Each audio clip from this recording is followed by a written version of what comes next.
Viper Rankings giving you a freestyle here, and guess what? We have the man himself joining us in studio this Friday morning. Good morning, Mr. Viper Ranking. How are you? I'm very, very So tell us about this freestyle before we go any further. Mr. Batambuze and I could not understand some of the things in there. Like you hear, like it's called the Venom freestyle for sure. Like omuntu amanyi obusagwa bw'essalambwa. You can feel the venom in this freestyle. So I was talking about dancehall, how I run dancehall here in Uganda. I believe we have some people who do dancehall, but they don't do it like today. They don't do authentic dancehall. So me, I was trying to teach them, let them know how dancehall is supposed to be done. What is authentic dancehall, and how can someone differentiate between fake and authentic? Yeah, like a straight dancehall, you have to like a dancehall artist is called a DJ. Me, I'm a DJ, I'm a dancehall DJ. Oh, okay. So like the beat that you sing on, it depends on the beat, it depends on your flow and the lyrics. Because for dancehall, like you don't have like to saga muko. You have to be real, straight to the point of what you take. So that's it. I heard you say something like magere in there, did you? No, like nari mpagamuka. Nigga makal me de dancehall pele.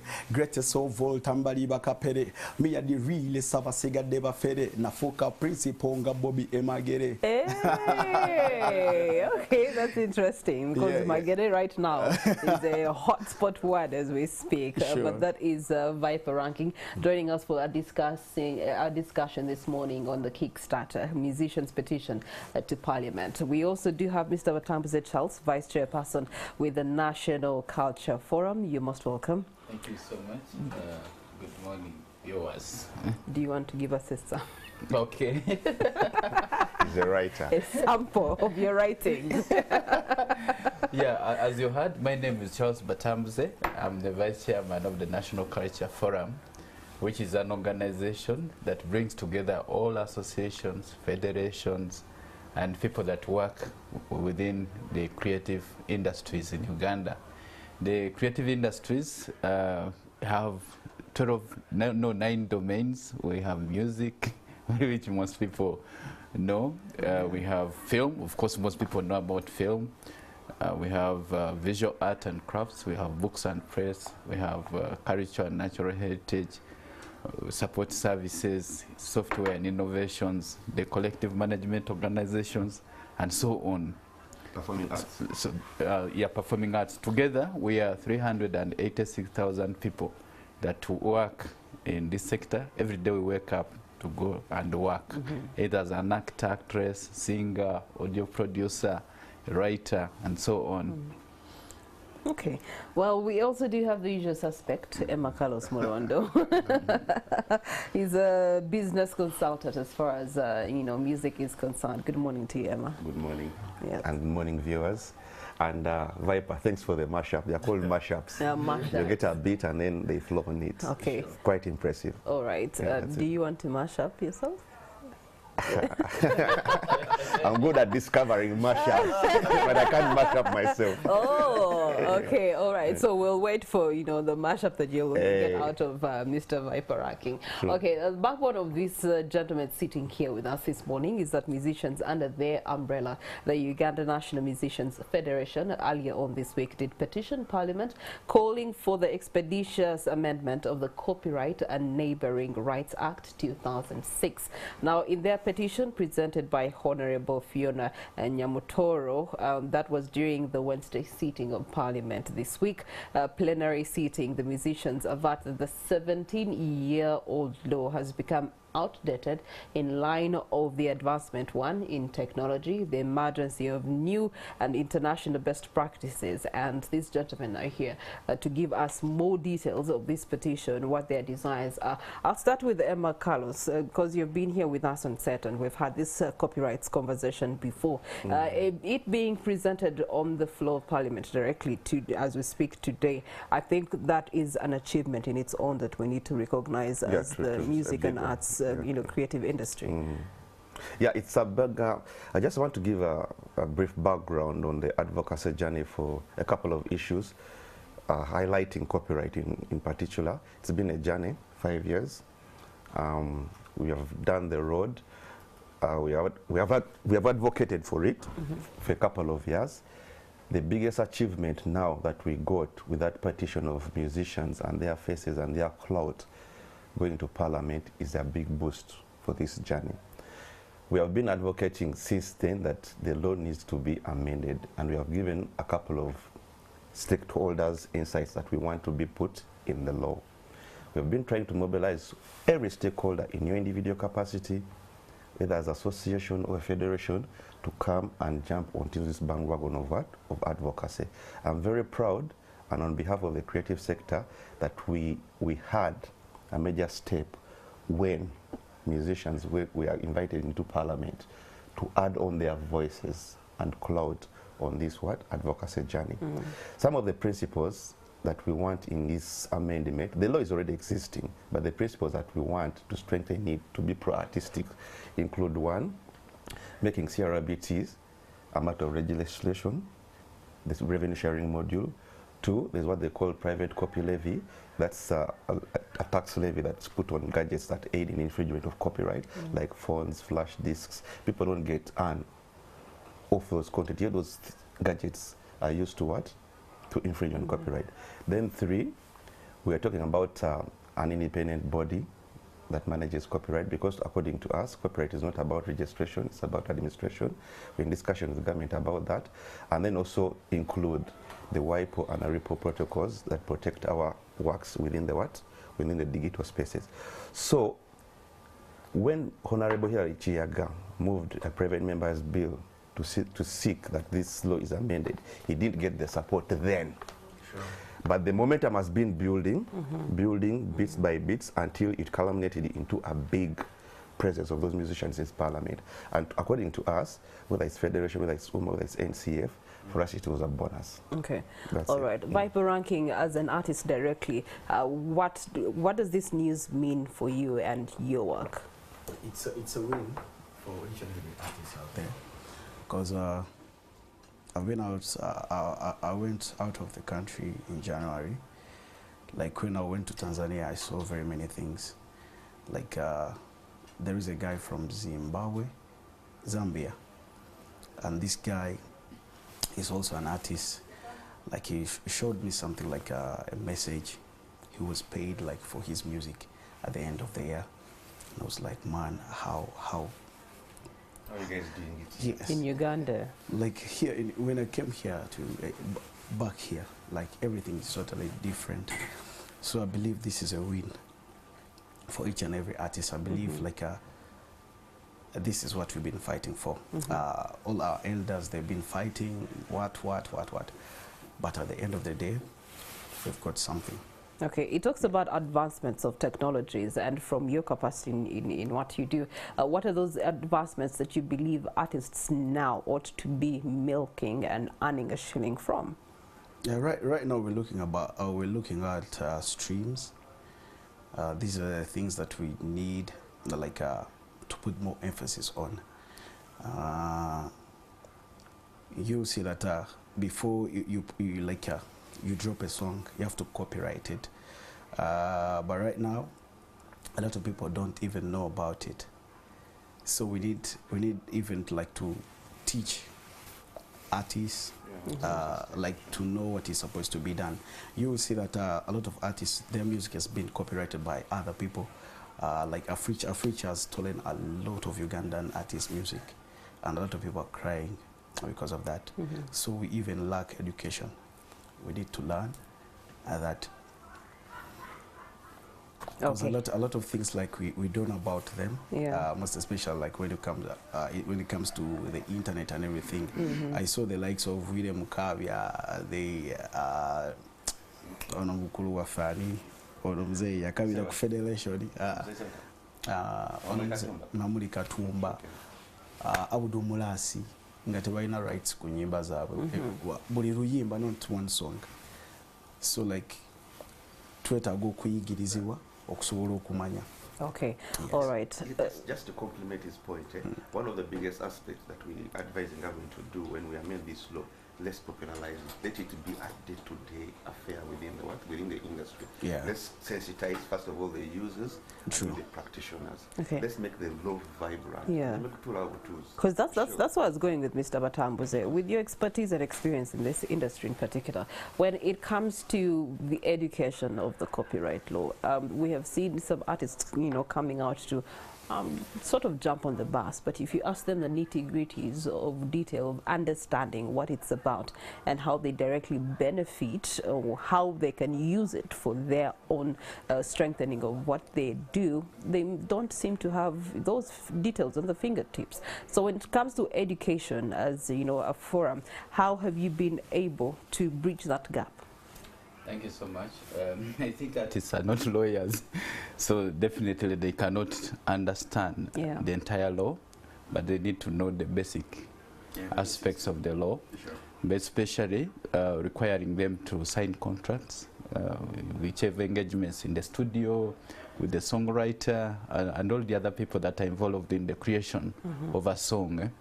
These contracts are very important because when the disputes arise, we refer to the contracts. What did you agree? And that is what will help us resolve the disputes that come.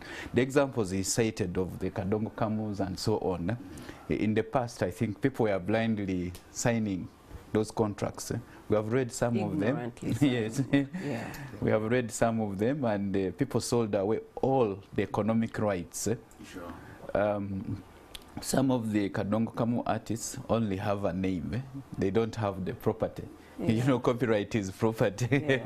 They don't have the property. The only rights that they remained with is the right to perform, maybe at a wedding, at a concert, and so on. Other than that, other revenue streams, all of them were taken over by the music publishers. So they re-emphasizing the point of education, awareness, and getting the artists to empowering them to be able to negotiate, but also encouraging artists to use lawyers because the lawyers understand the small print. I think in this country there's a culture of where people don't use professionals. Yes. We need to begin engaging professionals. You're building a house, you get an architect, yes. do it instead of going through the proper professional channels. You're right. You're coming up with music and you're saying it's dance hall, but you're just copying and pasting. You're not really understanding what dance hall is. It's not all about only the artist. Yeah. This is a big sector. We have the producers and producers, songwriters, and even other people that are in the art sector. So I believe if we get professionals and we also get professional. You become professional. Yes. It has to be collaborative professionalism. Using papers now. Okay.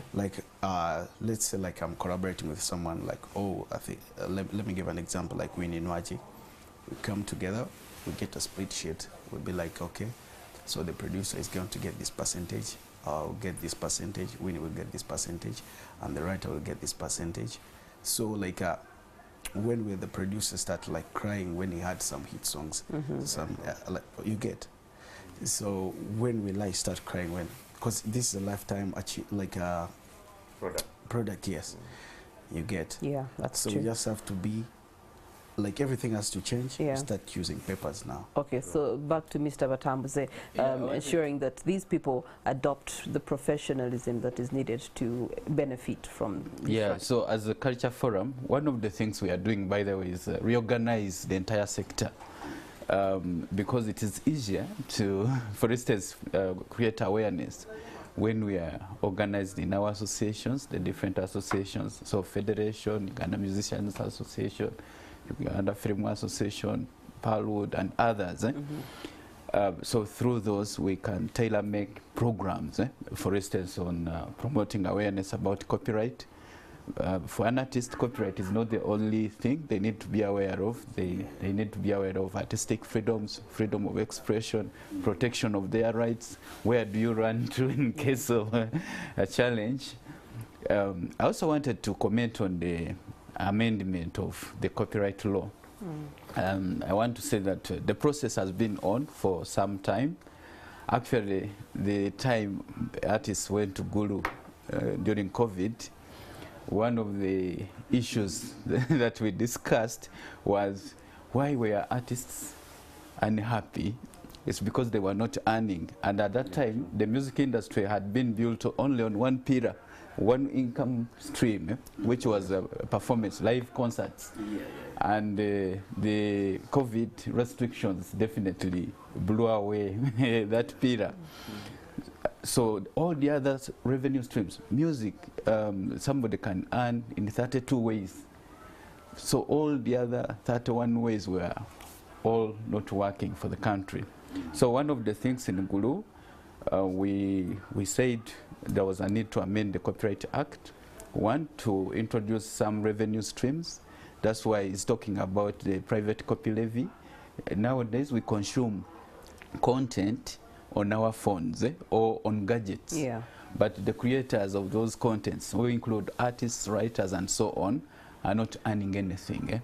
So the system that is available globally for compensating artists and creators is what we call a private copy levy. So that levy will compensate these people. It will not be adequate, but it's a contribution. Two, artists have been crying about the unfair, exploitative coloring back tune revenue share. The way the system is built, really, I think the artist had been forgotten in the in the boardroom there. So yes, of course they had to be forgotten, so because they were intentionally going to milk them. So as these people were getting off the discussion desk, they said there is someone we have left out. Is the artist. They said aggregator, take care of the artist. So find a way to bring them on board without the system is so unexploitative. You know, government taxes amount up to almost 50%. So if you have paid the coloring back tune 700 shillings, so 350 is already off in taxes. The telecoms take 242 shillings. Or 35%. So government and the telecoms are taking away 85% already. The aggregator takes about 19.2%. Then the artists who had been forgotten, the own of the content, 1.8%, or to be precise, 12 shillings, 12 out of 700 shillings. So we have said that system is very unfair, and it has kept. By the way, this celebrity business has been on for more than 20 years. Speaking of that system, Mr. Murondo, just to have you in here, perhaps that system exists because, as a country, one, we have not recognized the importance of focusing on this sector. One of the reasons. And so some people sat in the boardroom and realized there's a loophole here that we must milk before they wake up. I agree with you entirely. Given that I've been in this business for the last 20 years. True. You know? Back then, for us, it was survival. Yes. You know, someone finds you, because I've been part of signing these contracts, but status quo then was survival than. But now times are prestigious to have Viper rankings tune, you know, on my phone. That's it. And but that times have changed. Times have changed. Yeah. That's why we're having this vibrancy and advocacy. Back then, an aggregator used to come with cash and a contract. You needed the cash to reinvest. So that's where the catch was. But now we have an opportunity as a nation. How much cash are we talking about here? Like, for instance, let me give my example of, let me say, Coco Finger and Khalifa. You need to shoot a high-end budget video. Within yourselves, you're short of, like, let me say 50% of the official budget. So you talk to an aggregator who tells you this and this and this. Okay, it was legit. Okay, I wouldn't say it was a legit business then, but we chose survival over business. Okay. But now we have an opportunity as a nation, as a sector, to do the right thing. I think that's where this conversation should end, that how do we turn music into business? Because at least the Western world is now is making it business. It's a business. It's not in music. It's business. Anyway, bring it back home. Mr. Batamse, you did mention something that provoked me to then ask, with the already existing law, how have artists, musicians, and all, the entire 9 domains benefited from what is already existing? Good one. That's a good one. And I know you'll be able to answer it. No, first of all business in the creative sector is conducted under the Copyright and Neighboring Rights Act of 2006. Some of the creatives, even when they do things unaware of the law, but what they're exercising their rights that are specified out in that Copyright Act. The Act protects artists or creators of works, and those protections, part of it include the responsibility to sign contracts. So some of the artists actually sign contracts. Some of them, for instance, with the celebrities, they have been signing these unfair contracts. So the contracting system is there. However, maybe majority of the artists have not been following the law. Two, these contracts, by the way, are the means by which we call it exploitation, or the use commercialization of the works happens.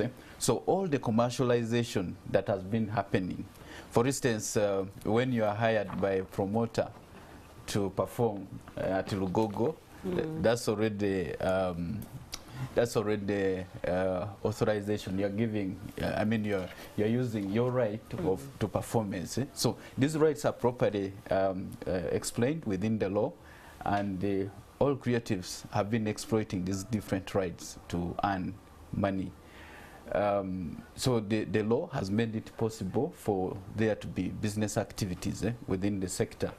As to whether people have been successful, that's another issue. No, that's the issue. That's the issue I'm asking. It's not the other issue. Because I think the biggest challenge is a challenge of piracy. It's also a challenge of non-compliance with the laws. And most of the arguments that we've had in the music industry is because people that are using music, for example, are not paying for it. I can mention broadcasters. I know NTV is one of those that faithfully pay through the CMO system. Musicians' royalties. Music on their website, and they use it like to advertise and everything, and yet they are not paying. Yeah, where there has been dissatisfactions, some of the artists have gone to court.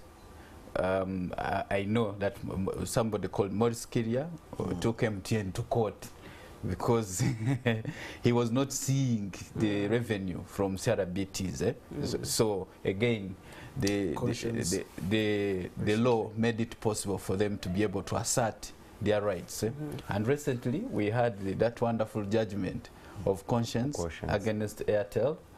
That judgment opened our eyes to many things.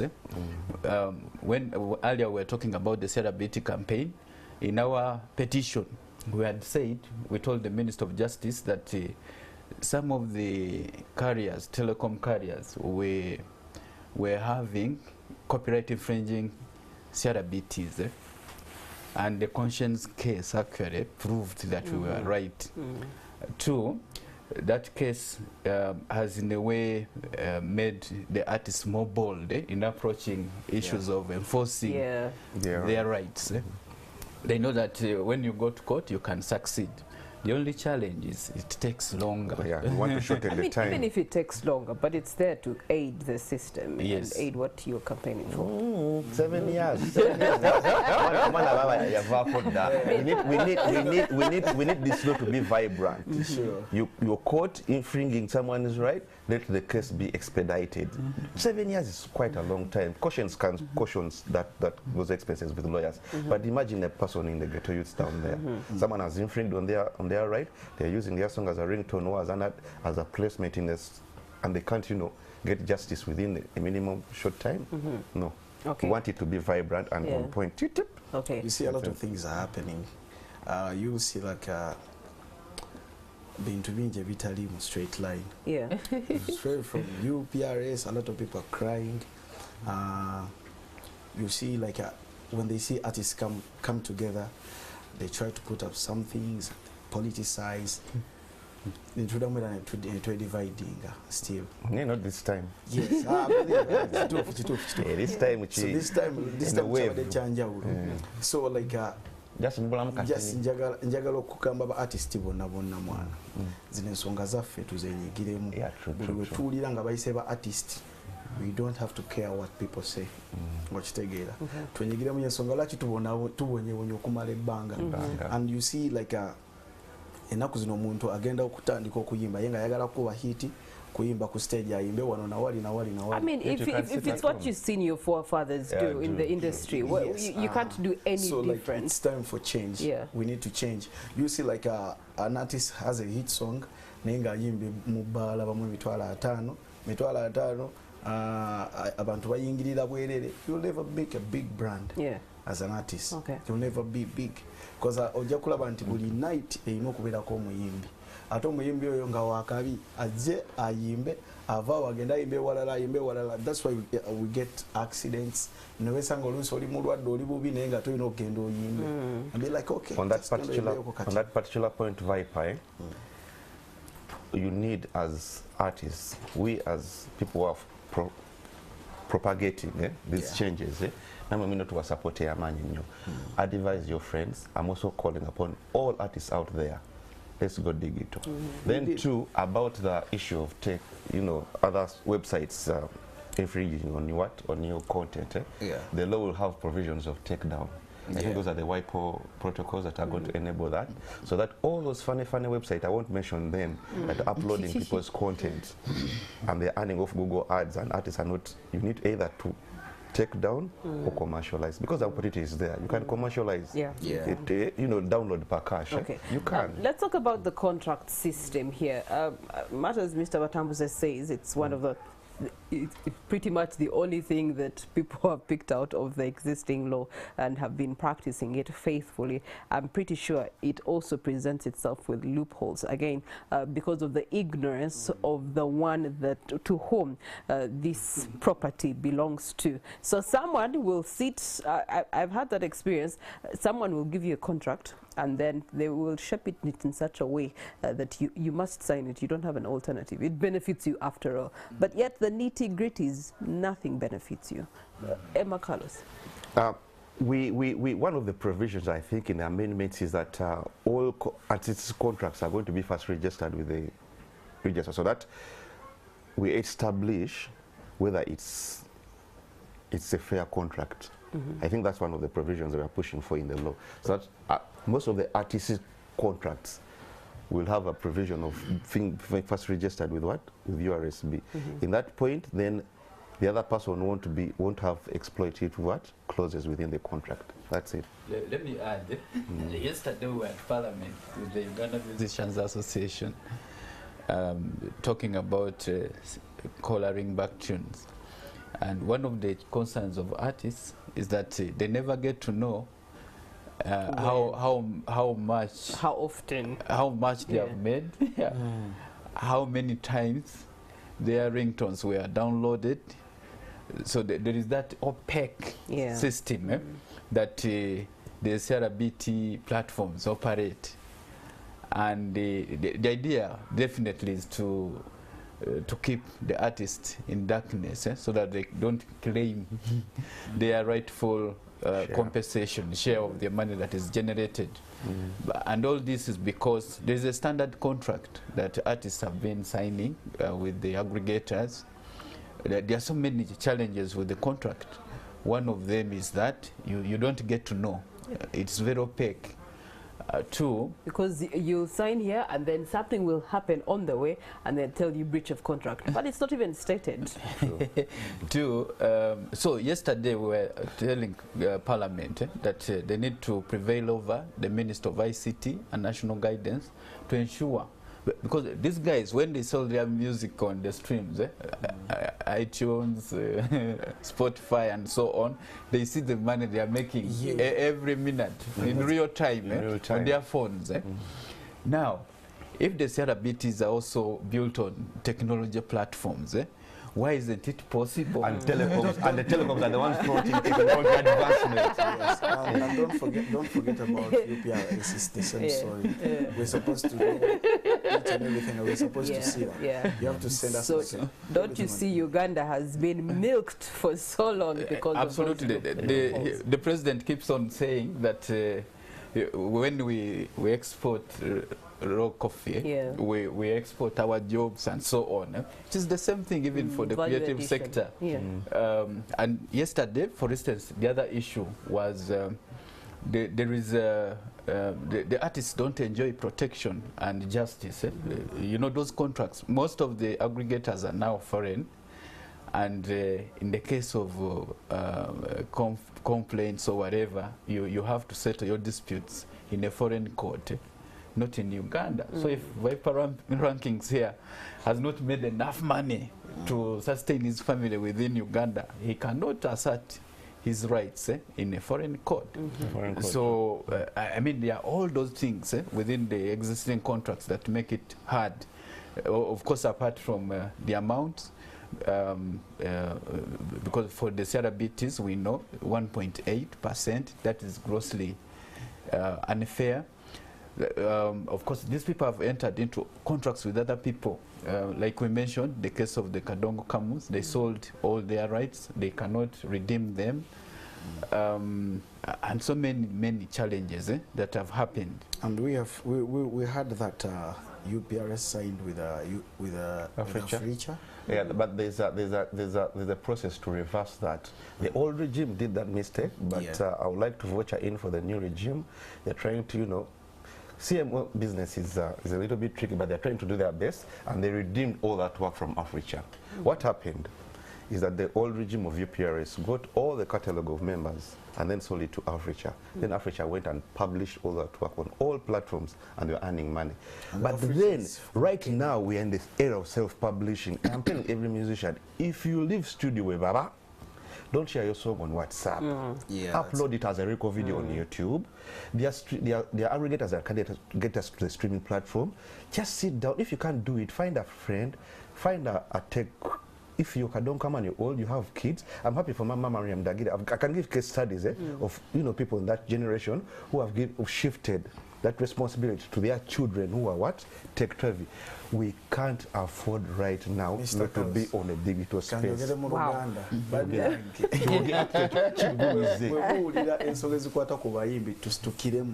Ekisooka bwe twagenda ku federation twabeera n'emisomo batusomesa ebintu ebyenjawulo naye buli buyimize gwe nakoonako ngamba sijja gendayo eyo bajja kukola we bati bwe wanagenda eyo bajja kukola we bati bannange bino bintu byaffe ojja tukese ate weekwase ale kati nze sibimanyi biki batwala music wo so bwowulira ensonga z'abayimbi mujje tubyenyigiremu tubeereyo mugende tusome because ku federation bwe twagendangayo bali batusomesa busomesa. Okay, all right.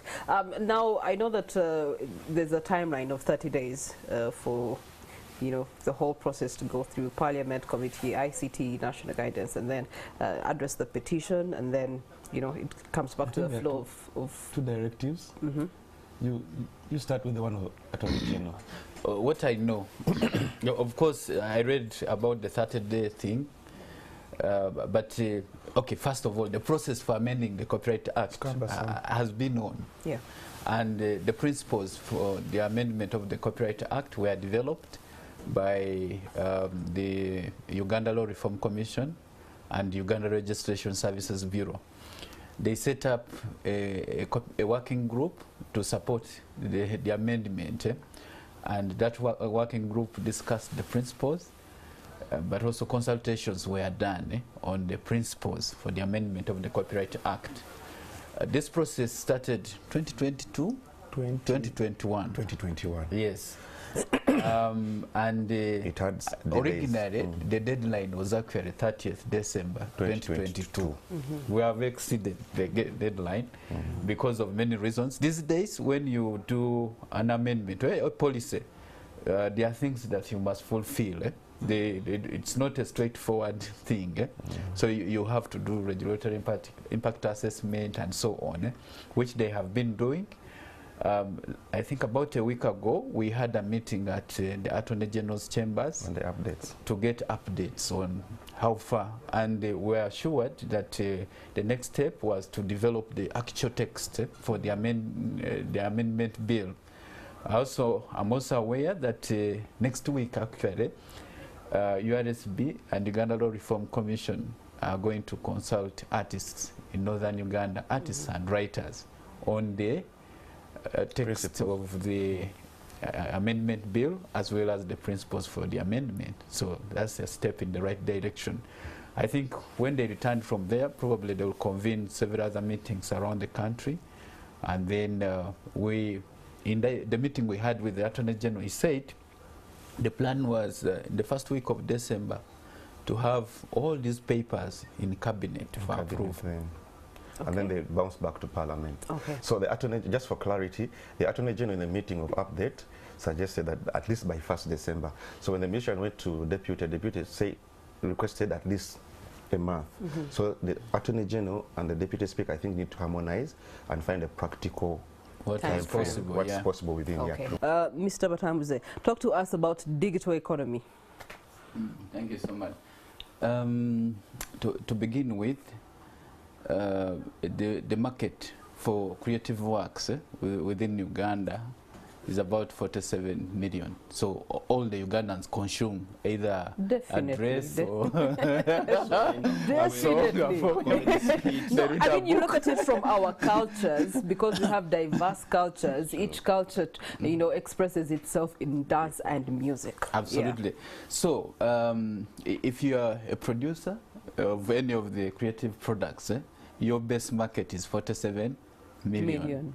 You might not become a super billionaire in dollar terms. Even if you're earning 1,000 shillings, that's 47 million in your pocket. Yes, so you will not become a super billionaire if we are only focusing on the Uganda market. So digital has come in as a salvation, actually, for people to be able to access the global market.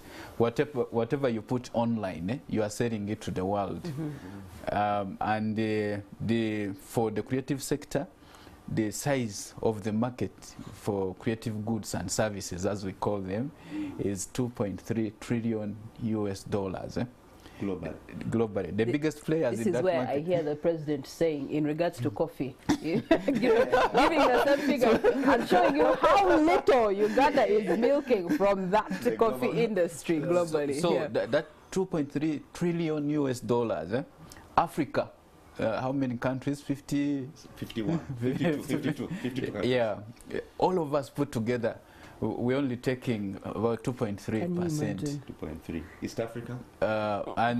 So when we come to the level of Uganda, we are 0.000. So one can round off and say 0%. and we wonder why the promoter is more interested in bringing the Nigerians here than, not that, but the thing is, these guys, the producers of content, need to embrace digital as a first step, because our content has to feature on the different platforms. And I know that a lot of artists still believe in the traditional methods of distribution, the traditional methods of distribution of film, and so on, cantables and so on. Yeah, so that serves the local market. So we need to address the issues of skills of the creatives. Many of them don't know how to access these different platforms. So we need to do a lot of digital skilling, digital literacy. Number two, the cost of internet in Uganda is very expensive. And that discourages these people from uploading their content, because maybe uploading a high quality video will take you how many hours? And a lot hours of money. And MBs. Yes, a lot of money. It's steep. And then the market. In Uganda, we have about 15 million smartphones. But what are we using those smartphones for? Some of the people are exploiting foreign content because the Ugandan content is not on the internet. but also some of them are not exploiting any content because the data costs are prohibitive. Yeah. So yesterday in Parliament... Oh yes, that's very true. There's an app I downloaded because I wanted to watch a certain series, just a 10-part series. And how long is an episode? 1.30 seconds, like 1 minute 30 seconds, an episode. But I I downloaded it because now it gives you the option of watching offline. Okay. Yeah, so Yeah. Oh, so that you don't spend more. so that I don't spend data. Yes. So some of the issues... No, I mean, that's what he's talking about. The expense of data in this country is worrying. And the truth is, on most of these platforms, they will pay him depending on how long you have stayed, watching his music video. Right. Watch time. If you are there maybe 2 seconds, they will not pay him. They won't plan ad in it, less than 30 seconds. Yes. Yeah. So we need to, government needs to help us to reduce the cost of data so that Ugandans can keep longer online, watching videos, watching film, reading books, and so on. And this is an issue that we raised yesterday in Parliament, also if they can support us. The second issue around the digital economy is payments, access to payments. When you upload your music or a book or whatever, and I've seen, I also work in the book industry, I've seen authors complain that they have their books on Amazon. They see the money, but they can't access it. And that is because there are local restrictions on access to certain international payment gateways, like PayPal. And because of that, you see the money, but you can't access it. So we would like a review of those financial regulations so that Uganda can fully embrace the digital economy. One of the practical reasons was, example cited was Equity Bank. Equity Bank is doing it well in Kenya, so the suggestion was the immediate one, talk to Equity Bank Uganda to have that PayPal system down here. So what happens if you are being paid and you cannot access using PayPal? You have to get a Kenyan who has a To bank open up an account on your behalf, and then no, they can't open on your behalf. They use their account. use their own account. Yes. Wow. So you pay them a commission, or get somebody in the UK or US to do So that you're for you. spending to gain what you've rightfully Absolutely, earned. yes. Okay. So we are losing money to foreigners. I call them. They are. Yes. So and these people take hefty commissions, 30%, 40%. So if a download could have given you say $10, if it's a book, so 30% of that goes for commission to access the money. Then cryptocurrencies, you know that there's a ban. The late governor instituted a ban on bitcoins in Uganda. But the cryptocurrencies had come in to support artists and other people that work online to access payment. Because what used to happen, the cryptocurrencies could be converted into mobile money. Then you will be able to access your payment. But now, with that ban, you can't. So ideally, we are being locked out of our earnings. Our earnings. I would like to, on a practical, more practical level, emphasize the digital thing. Let me give you the people in 2012 is when we started getting aligned to YouTube. Back in the day, we used to send our videos to AT NTV, people in the UK to upload them. We didn't have that culture. Now we need a further culture shift. The people who embraced YouTube in 2012 are the biggest earners on YouTube right now. Definitely. Now I'm proclaiming the people who are going to embrace the digital era, the streaming culture. I'm talking about creatives, record labels, creators of music, musicians, everyone who are going to embrace the digital space right now are going to be the top earners in the next 10 years. If they do so we need the right way. right way. We all need a whole culture shift on this digital thing. Emma Carlos, Yes, all this is embedded in the fact that Parliament did receive the petition, and now you have the ears of the lawmakers. True. What I feel would be the stall at the end of the day is government asking themselves the question, Tufunira wa. So, if this is That question is going to be answered on the 17th. government funira wa. Because it's a sector. We have agreed on principle now, by this time, that this is a full sector, fully fledged sector known as the culture and creative industries. In countries that are intentional, they are called creative economies. So government needs to do a few things. We take off, and then they will see our contribution in real statistics. No. They need to see the projected contributions returns. So let's first look at the projected returns should this take flight. Let me say this. Where are we right now? Right now. We, in 2017, we contributed $849.6 million US dollars to GDP. That was 3% of GDP. Government has a duty to create jobs. At the beginning, I said by 2014 we were 386,000 directly employed within the sector. All of these are young people. We are the most. These days it employs even the old people. This was dominating. And they are good. And you're thinking, where have you been all these years here? Yeah, we are the third most interlinked sector in Uganda. What that means is we drive demand in other industries.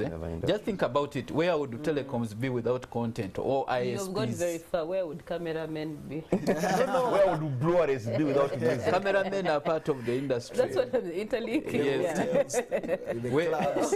Where would tourism be without culture and creative industries? Where would breweries be? Where would transport and so on and so forth? So you know that in 2022 URA got serious trying to tax artists, and one of the reports we saw that between I think August up to the end of the year they collected 106 billion. And on only public entertainment. Uganda shillings, only from public entertainment. So the creative sector is a cow that if you feed it, it will give you unending results. Okay, so I guess what then that presentation gives us in perspective is that how is government returning that money back into boosting the industry? That's where we have the challenge. And before COVID and after COVID, government has not invested a lot of money in the sector. During COVID, of course, we know they invested 10 billion in a stimulus fund that supported promoters to get back their businesses.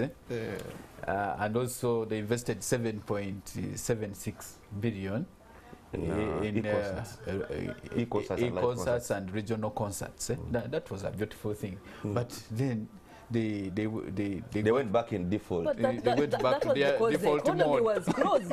that was on terms and conditions of COVID-19. No, we should have That's what I'm carried on. saying. So, Auntie, you should have carried on, but They should have government carried on. intention Government should have carried on. Their intention was met, satisfied, and books closed. Yeah, so there is a campaign, by the way, that is currently taking shape. There are about 4 things that we want government to do. One of them is make it possible for people to access financing at affordable rates.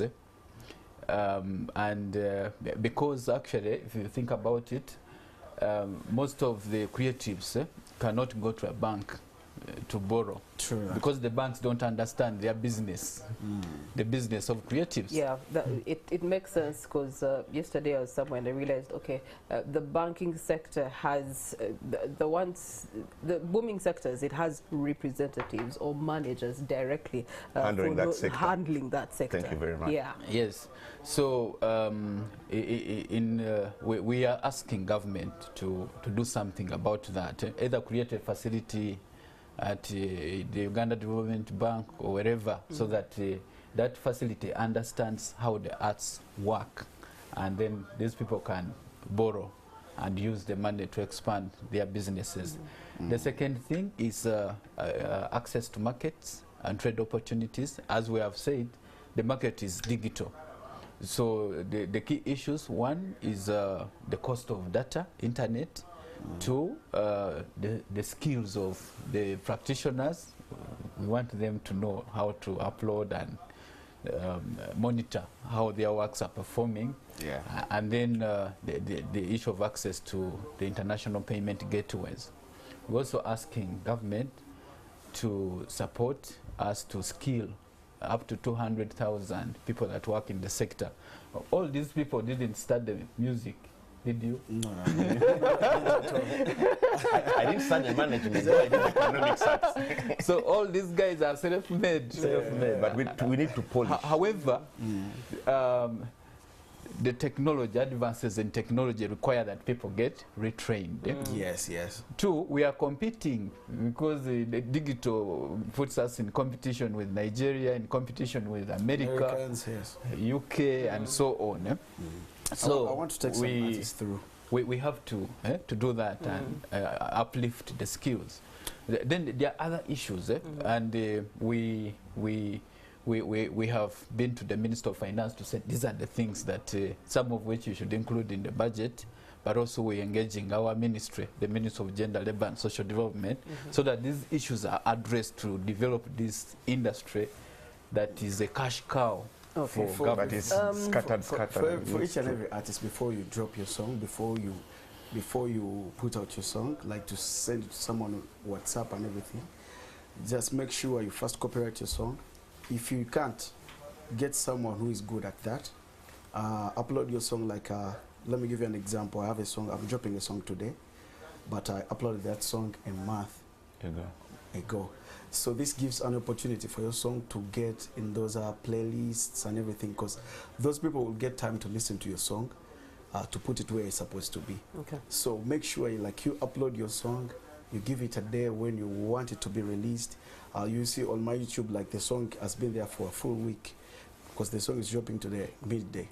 And they've been promoting the premiere. Yeah. Okay. So that's it. All right. There was something else that came out of this discussion, professionalizing everything, and you know, the complementary professions that ought to work by hand in hand with this industry to make it holistically beneficial, both to the end user, to the artist, but as well as government. One of them, of course, is the legal side of elements, Emma Carlos. So talk to us about that and what the people in this industry, all the 9 domains, what are those crucial elements that they need to cover so that they fully benefit from the present economy and the digital economy? You reminded me about in early 2000, when we had started the advocacy, we used to sit in board meetings and high-level meetings, and they asked, but don't these musicians have managers? And everyone would do like this. They would look at me.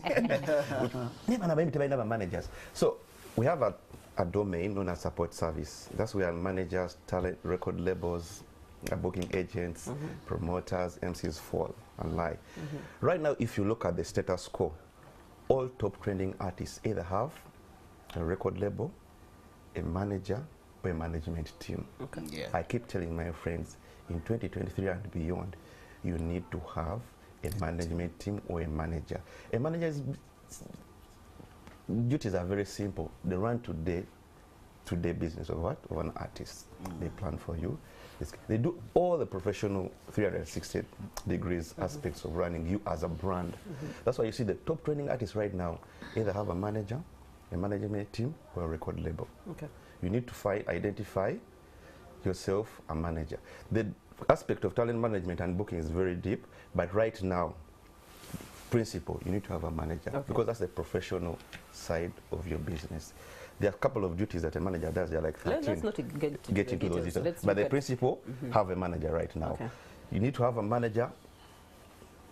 You need to have like 3 people right now. You need to have a manager who's a business manager, who will do all the touring and everything, but specifically you need to have a digital manager, and then also have a retainer, a lawyer and a retainer. If you can't afford him to retain, at least have him on standby or them on standby, so that you consult them on a few aspects of what? Okay. Labor implications. Yeah, All true. right. Now it's time to close this conversation. I know that we have tried to milk the cow as much as possible. Let me start from the extreme left. In your closing remarks, Mr. Yes, I want to call Vaiparaki. upon our elders. I see UMA, Uganda Musicians Association. I want to call upon the Federation, call upon Mr. Hilary Chiyaga, Hilderman. Like, I think we are fighting for the same thing. Like, our goal is the same. But I believe, like, if we put down the ego and everything, like, tuja kuanguya buli kimu. Because I believe, like, singa twakwatirwamu fenna emabegako twandibadde wala nnyo nojja kulaba abantu bolwanira ekintu kyekimu naye ate nga tebakkaanya nga bo. So like our elders, you need to come together, and that's it. Okay. To all the people who love music, big up on yourself. Mkome Viper Ranking Rhythm Killer. Adios. Elder Batambuze. We can create 800,000 jobs in 2 years. But Mr. Batambuze, in 2 years we're going to be 50 million Ugandans. We are still on the same old 800,000 jobs. Better. No, but those direct, Okay. indirectly there are so many. Yes, We can expand the private sector by over 50,000 new SMEs, which is great for the economy. And we can increase our contribution to GDP to 5%. And that is huge money that will benefit all the Ugandans. Tourism is at 8. So I would like to use this opportunity to call upon government and the development partners to get interested in our sector, culture and creative industries. Give us the support in terms of policies that enable us to work better, but also in terms of financing and access to resources, access to training opportunities, so that the creatives can get better, but also so that the people that invest in the sector can do a good job and create value out of what the creatives have put out. Okay. That is what is going to change our country. All right. My time is done. Your closing My remarks. closing remark will supplement and complement his. Mine on what Viper said, UMA, Federation, whoever, we are all propagating the same messages. At least there's Cindy as UMA extended an Yes. branch to and guaranteed, I'm sure, the industry and all stakeholders out there that seemingly see that there's confusion, that they will harmonize by December. I pray they will have a soul searching. That's Kenzo and Kenzo and Cindy, to have one voice as musicians for that particular thing. And then for me, it's about the technical people in government. First of all, understand who we are, loosen up a bit, because this is a sector that is going to really contribute to this nation. Okay. That's it. All right. Well, it's been a fruitful discussion, and I trust that you have learned a thing or two. At the end of the day, an informed mind is an informed decision. May ignorance not take you to the grave, because the graveyard happens to be the richest place on earth. So many ideas, so many things have gone down, not being recognized, not being rewarded for their sweat and their effort. May that not be a portion as you get into the weekend. Thank you so much for having been with us on this first edition of October 1st week of Morning at NTV. And can we say happy independence in advance?